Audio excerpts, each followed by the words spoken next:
Jesus. A Bíblia contém vários relatos e profecias visando que Jesus voltará pela segunda vez com poder, grande e glória sobre as nuvens do céu.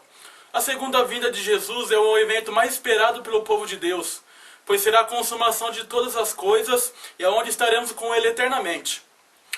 Diz a Bíblia que a vinda de Jesus será um momento único e glorioso. Em Apocalipse 1,7 diz que Ele virá e todo olho verá. Ele virá fisicamente e pessoalmente. Ele virá para a colheita. Ele virá para reunir seus escolhidos dos quatro cantos da terra. Em Mateus 25,31 diz que Ele virá com seus anjos e se sentará no trono para julgar todo mundo. Apesar que hoje em dia vivemos em um mundo incrédulo e anti-Deus, vivemos em um mundo ímpio, onde muitas pessoas não creem que a Bíblia seja realmente a palavra de Deus, e muito menos que essa profecia sobre a volta de Jesus será cumprida.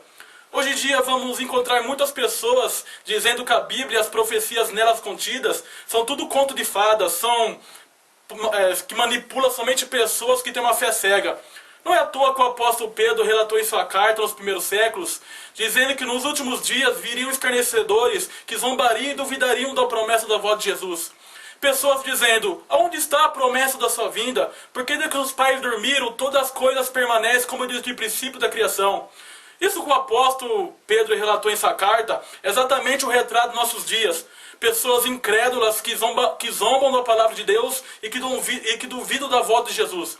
Pois bem, assim como as profecias sobre a primeira vinda de Jesus, todas elas se cumpriram literalmente e Jesus realmente veio, nós cremos também que as profecias relacionadas à sua segunda vinda também irá se cumprir. No livro de Atos 1, após Jesus Cristo ter sido ressuscitado da morte, de ter ficado um período de 40 dias com seus discípulos, ensinando sobre as coisas do reino de Deus e sobre a promessa de descida do Espírito Santo, a Bíblia relata que depois dessas coisas, Jesus foi elevado ao céu e recebido numa nuvem.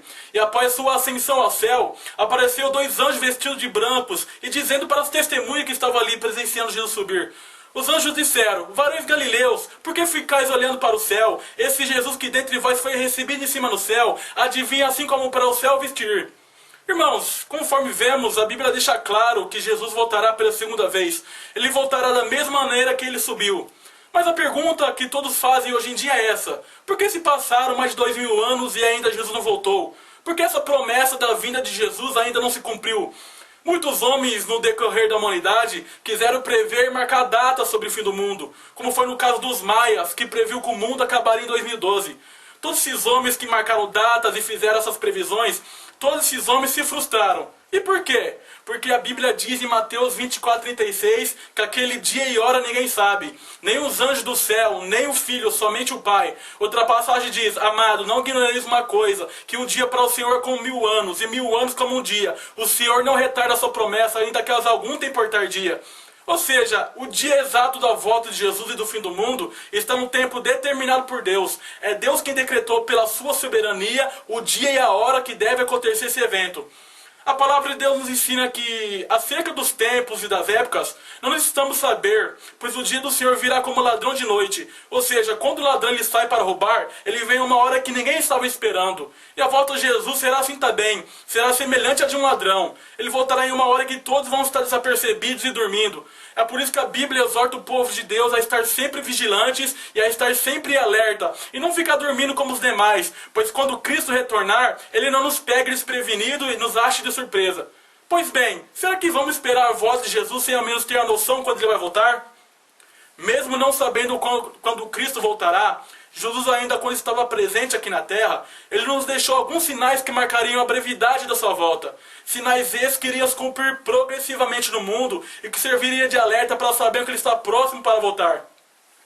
Em Mateus 24, num sermão profético de Jesus, a Bíblia relata que Jesus estava sentado no Monte das Oliveiras, quando chegaram em particular seus discípulos perguntando a ele, Mestre, que sinal haverá da sua vinda do fim do mundo? E Jesus respondendo a eles, começou a falar de alguns sinais que antecederiam sua volta. E entre alguns sinais destacados por Jesus, o primeiro sinal seria o engano religioso. Jesus disse que iriam surgir falsos profetas e falsos profetas no mundo, que enganaria muitas pessoas. E esse primeiro sinal é evidente nos dias de hoje. Hoje, infelizmente, nós temos visto a queda da igreja moderna. Temos visto o evangelho de Jesus Cristo sendo comercializado por muitos falsos profetas que estão nas igrejas hoje. Pessoas pregando heresias e um falso evangelho, levando o povo ao engano. Existem muitos cambistas que estão nas igrejas hoje, pessoas que fazem o evangelho comércio, pessoas que usam a fé do povo para se enriquecer. Pessoas que não estão preocupadas em pregar o evangelho e levar a salvação aos perdidos, e muito menos aonde irão passar a eternidade. Eles estão mais preocupados em vender suas curas, vender seus milagres, estão preocupados em pregar prosperidade e riqueza para o povo. E com esse falso evangelho atrair multidões para os seus templos. Temos visto que esses templos recheados de pessoas virou nada mais que empresa de negócios, virou casa de ladrões salteadores. Temos visto igrejas que se apostataram da fé e da verdade da palavra. Igreja que se diz a igreja de Jesus Cristo, mas na verdade é a sinagoga de Satanás, pois Jesus Cristo foi trocado por Mamon e Baal. O evangelho da graça foi trocado por doutrinas de demônios, ensinamento da nova era, maçonaria, psicologia, ciências humanas, autoajuda, enfim. E muitos, sem perceber, estão cultuando Satanás dentro da própria igreja. Então, irmãos, vemos que esse primeiro sinal que Jesus falou sobre os falsos profetas que viriam, nós temos visto acontecer bem diante de nossos olhos. O segundo sinal, Jesus disse também que haveria guerras e rumores de guerras. Nação se levantaria contra nação e reino contra reino. Nós vemos que na história da humanidade ela sempre foi marcada pelas guerras. Temos visto que muitas dessas guerras acontecem por interesses políticos, econômicos e por conflitos territoriais. Já existiam em nosso mundo vários tipos de guerras, como guerra fria, guerra civil, guerra nuclear, guerras tribais. Não podemos nos esquecer das duas sangrentas guerras mundiais, que resultou na morte de 70 a 90 milhões de pessoas, onde 6 milhões de judeus foram exterminados nos campos de concentração nazista. Jesus disse também que haveria fomes em vários lugares. Vemos também que o nosso mundo sempre foi marcado pela fome. As pesquisas da ONU mostram que só no ano de 2012 para cá, 870 milhões de pessoas passam fome no mundo, desde países pobres e subdesenvolvidos. Isso também estava previsto por Jesus que aconteceria. Outro sinal também que marcaria a volta de Jesus. Jesus disse que nos últimos dias a iniquidade, o pecado iria se multiplicar, e o amor de muitos se esfriaria.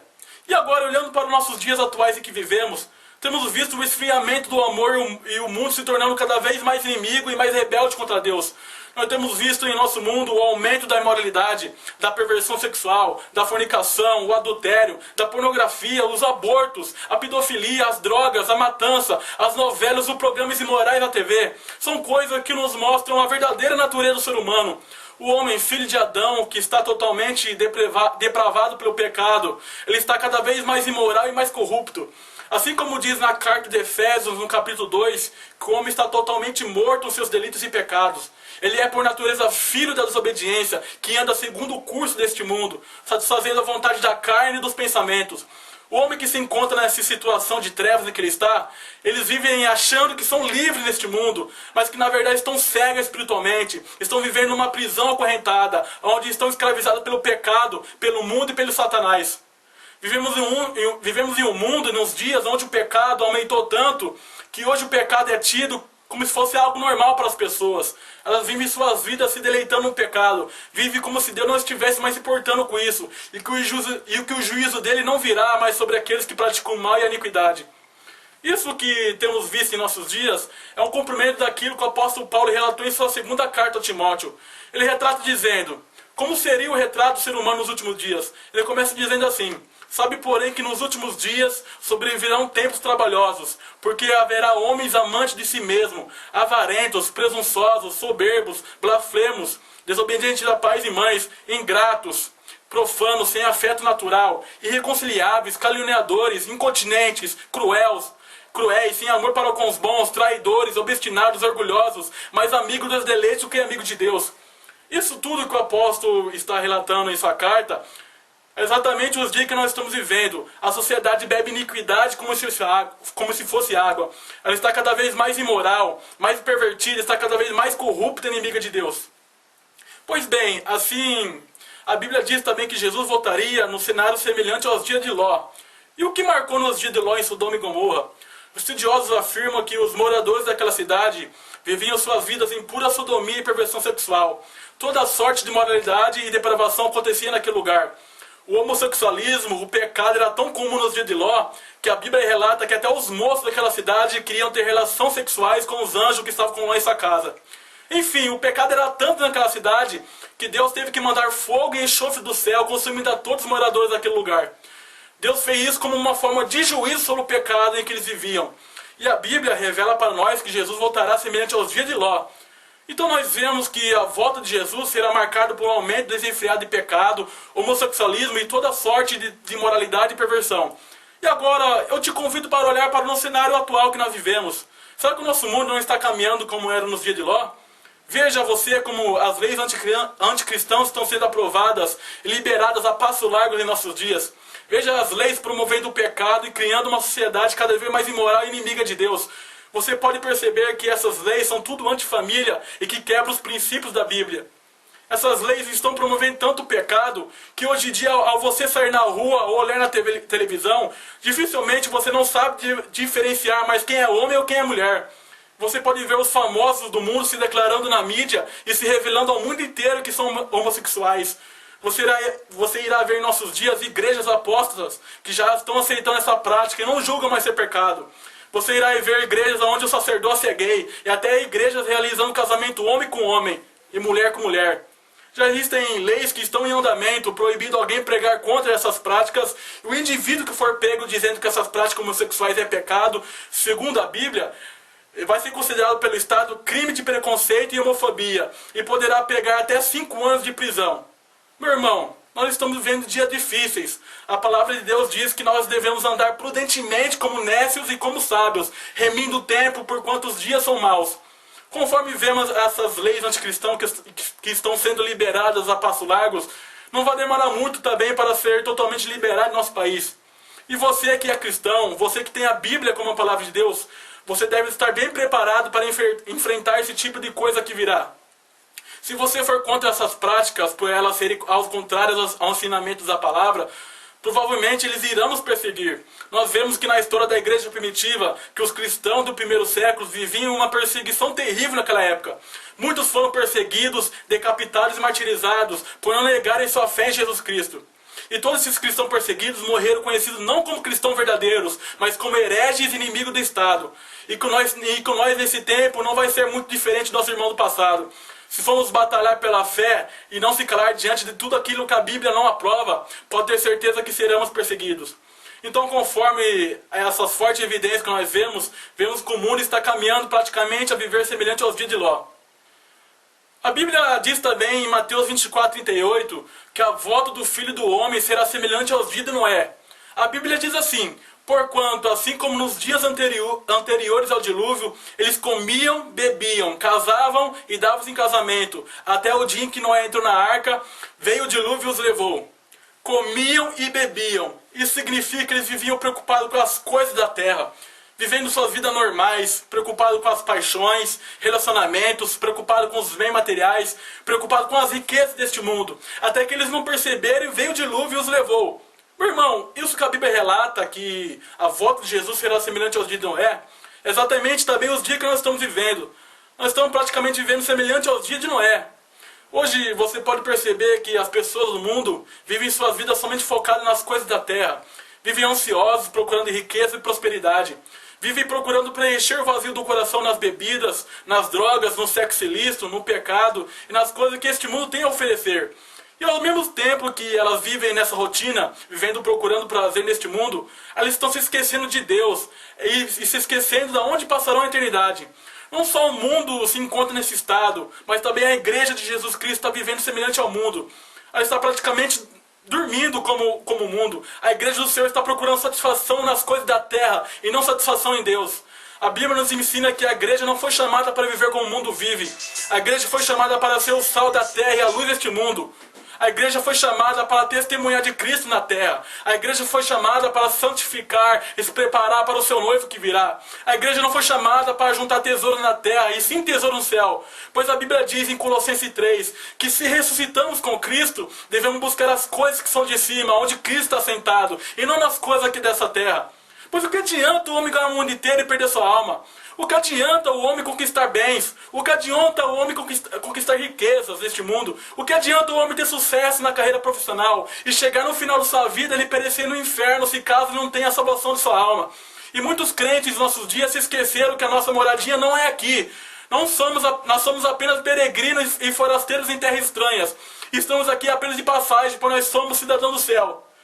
Conforme os sinais que estão profetizados na Bíblia, e que vemos acontecer hoje em dia, eles são apenas o princípio das dores. Esses sinais eles vão se cumprindo progressivamente no mundo, e na medida que vão se aproximando perto da volta de Cristo, eles vão ficando cada vez mais extensos a cada dia. Pois bem, a Bíblia diz que deve acontecer algo primeiro. Deve acontecer algo antes do retorno do Senhor Jesus Cristo.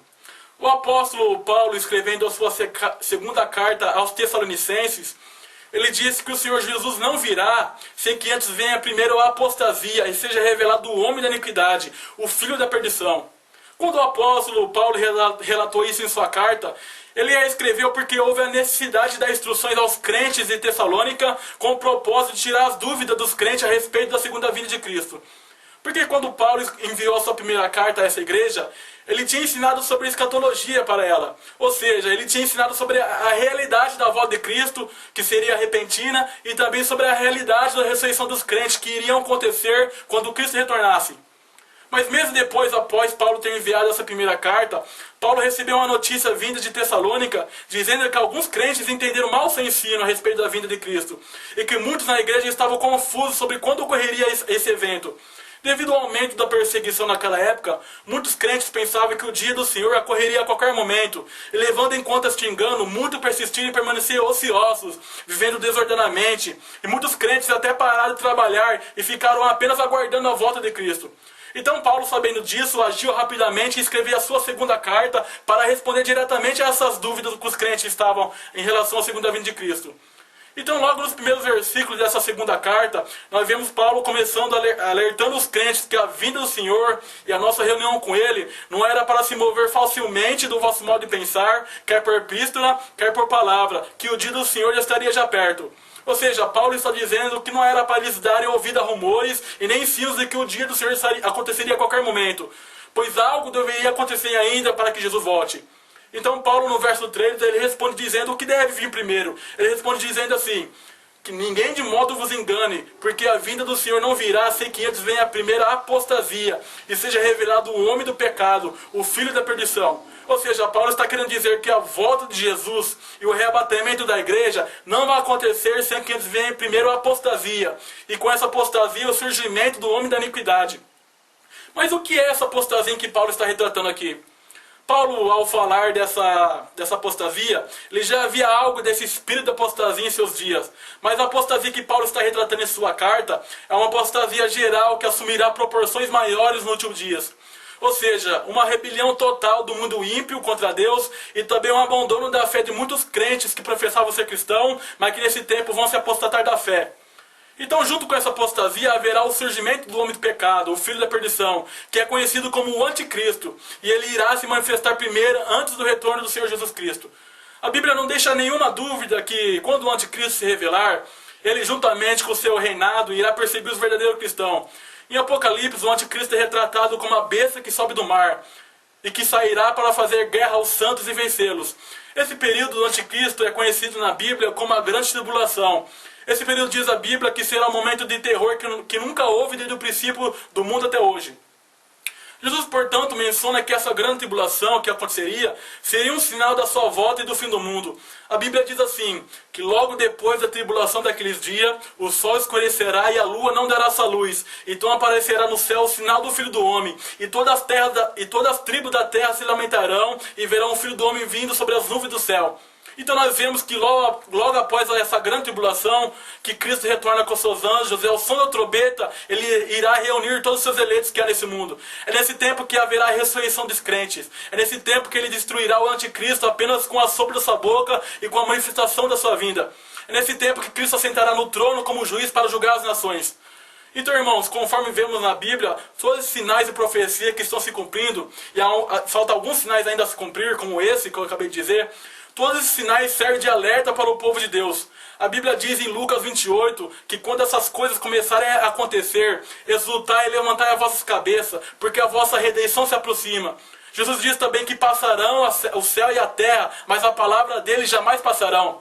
Nós vemos, irmão, que o mundo está caminhando a passos largos. As profecias bíblicas estão se cumprindo bem diante de nossos olhos. Nós vemos que não faltará muito tempo para Cristo retornar. Meus amados, não há mais tempo de brincar de ser crente. É tempo de arrependimento. É tempo de se voltar para Deus. É tempo de voltar ao evangelho da cruz, da porta estreita, da renúncia. Meus amados, quanta gente já pregou sobre a volta de Jesus? Quantos sermões você já ouviu sobre isso desde pequeno? E vemos que no futuro, muito em breve, quando tudo isso se cumprir, iremos contemplar Cristo vindo sobre as nuvens do céu. E nós estaremos reinando com Cristo eternamente. A Bíblia diz que o povo de Deus irá festejar eternamente nas bodas do Cordeiro no céu. O céu é o lugar onde está o trono de Deus. É o lugar preparado para os remidos. É a casa do Pai. É a cidade santa. É Nova Jerusalém. O céu é um lugar de alegria sem nenhuma tristeza. É um lugar de louvor ao nosso Rei soberano Deus. É um lugar de vida sem sombra da morte. É o caminho, e o caminho para o céu é Jesus, meu amado. A porta de entrada para o céu é Jesus. O deleite e alegria eterna no céu é Jesus. A recompensa que teremos no céu é Jesus. Lá nós contemplaremos Ele face a face e reinaremos com Ele pelos séculos dos séculos. Amém?